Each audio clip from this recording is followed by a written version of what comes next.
Oke, bismillahirrahmanirrahim. Assalamualaikum warahmatullahi wabarakatuh.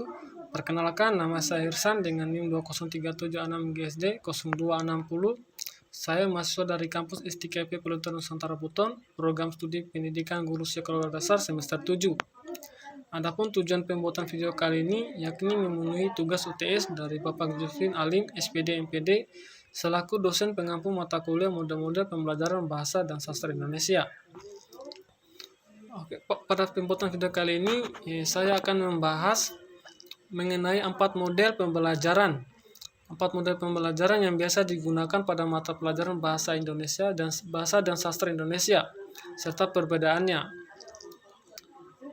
Di mana model-model tersebut meliputi model pembelajaran Discovery Learning atau DL, kemudian model pembelajaran Inquiry Basic Learning atau IBL, yang ketiga model pembelajaran Problem Basic Learning atau PBL, yang keempat model pembelajaran Project Basic Learning atau PJBL. Teman-teman sekalian, sebelum kita lanjut pembahasan tentang mengenai keempat model pembelajaran tersebut, perlu kita ketahui bahwa model pembelajaran itu merupakan panduan dalam mengajar yang disusun secara sistematis, dan model pembelajaran juga mencakup strategi, pendekatan, metode, teknik, dan prosedur-prosedur lainnya. Oke, itulah tadi pengertian tentang model pembelajaran. Selanjutnya kita masuk pada pokok pembahasan mengenai keempat model pembelajaran tersebut. Keempat model pembelajaran tersebut merupakan model pembelajaran yang berbasis masalah. Kemudian juga model pembelajaran ini didominankan kepada peserta untuk lebih aktif. Itu tadi. Selanjutnya kita masuk pada sintaks atau langkah-langkah model pembelajaran. Pertama kita masuk pada model pembelajaran Discovery Learning. Dapat dilihat di samping langkah-langkahnya. Yang pertama ada stimulation atau rangsangan. Di mana pada tahap ini peserta didik di awal pembelajaran diberikan suatu permasalahan berupa rekayasa yang diberikan kepada gurunya, sehingga peserta didik merasa kebingungan terhadap masalah tersebut. Tetapi dengan kebingungannya tersebut, peserta didik memicu hal keingin tahunya atas hal tersebut. Kemudian dilanjutkan pada mengidentifikasi masalah. Identifikasi masalah sini peserta didik mengidentifikasi masalah-masalah yang ada pada masalah yang diberikan kepada guru tersebut. Setelah mengidentifikasi, kemudian peserta didik mengumpulkan data-data dari hasil identifikasi tersebut pada pengumpulan data. Tidak sampai di sini. Setelah data-data telah terkumpul, kemudian data-data itu diolah ke pengolahan data, dan selanjutnya dilanjutkan pada pembuktian. Di mana pada tahap pembuktian ini dibuktikan benar atau tidaknya permasalahan tersebut terjadi. Kemudian dilanjutkan dengan menarik kesimpulan. Kemudian kita masuk pada model-model pembelajaran Inquiry Basic Learning.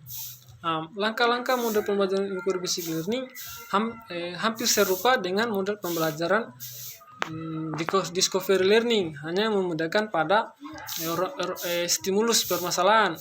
Kalau di Discovery Learning, stimulusnya itu berupa rekayasa yang diberikan oleh guru atau berupa cerita-cerita yang diberikan guru. Sedangkan pada orientasi masalah di Inquiry Basic Learning itu permasalahan itu berupa real atau berupa nyata. Kemudian langkah-langkah lainnya sama halnya dengan langkah-langkah yang ada pada di Discovery Learning, yang dimana ada merumuskan masalah, mengidentifikasi masalah, kemudian ada pengumpulan data, hipotesis, dan bahkan penarik kesimpulan. Kemudian yang ketiga, model pembelajaran Problem Basic Learning. Model pembelajaran Basic Learning ini model yang berbicara tentang permasalahan yang ada pada siswa. Model pembelajaran Basic Learning juga ini tidak jauh berbeda dengan model pembelajaran Inquiry Basic Learning. Hanya model pembelajaran Problem Basic ini lebih kompleks dibandingkan dengan model pembelajaran Inquiry, karena dalam langkah-langkah model pembelajaran Problem Basic Learning ada yang namanya mengembangkan hasil karya. Di situ suatu permasalahan itu siswa mengembangkan dalam bentuk hasil karya. Di mana langkah-langkahnya yang pertama ada penjelasan orientasi masalah. Di situ dijelaskan, guru menjelaskan orientasi masalah yang akan diberikan. Kemudian mengorganisasikan masalah tersebut kepada siswa. Yang ketiga ada memberikan bimbingan. Guru memberikan bimbingan kepada siswa serta membagi beberapa kelompok. Di sini yang membedakan dengan langkah ini yang membedakan dengan inquiry basic learning.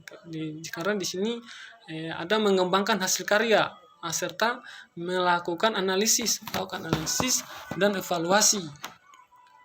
Kemudian langkah-langkah model pembelajaran project based learning. Berbicara tentang project berarti berbicara tentang proyek.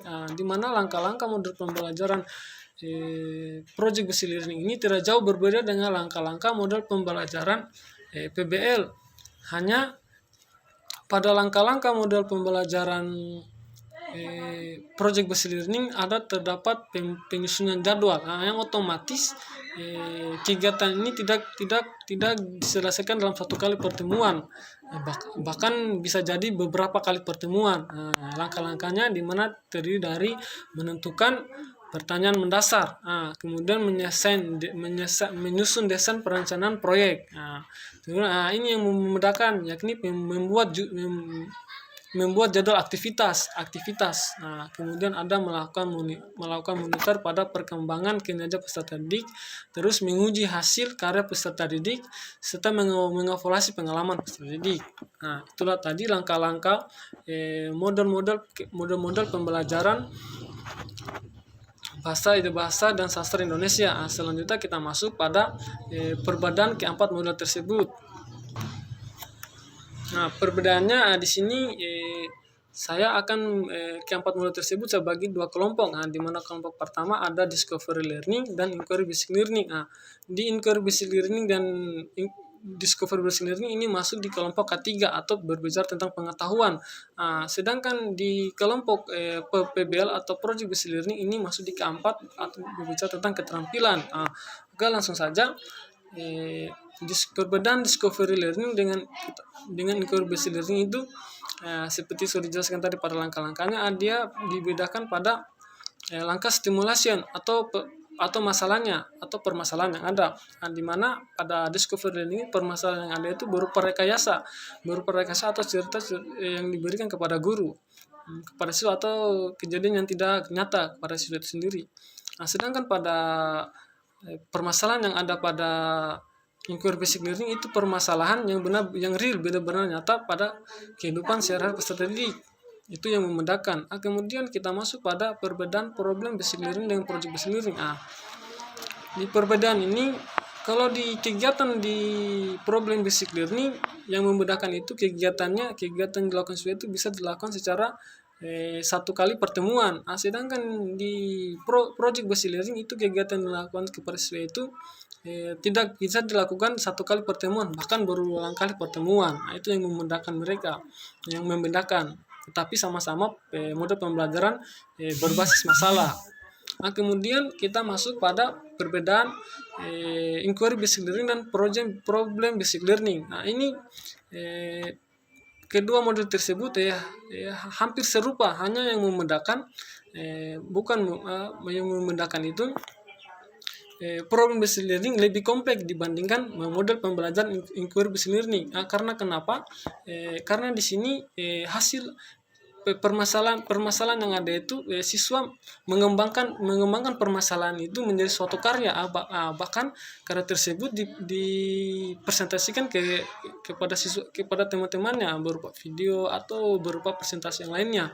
Itu yang membedakan keempat model pembelajaran problem based learning dengan model pembelajaran inquiry based learning. Tetapi keempat model tersebut sama-sama merupakan model pembelajaran berbasis masalah.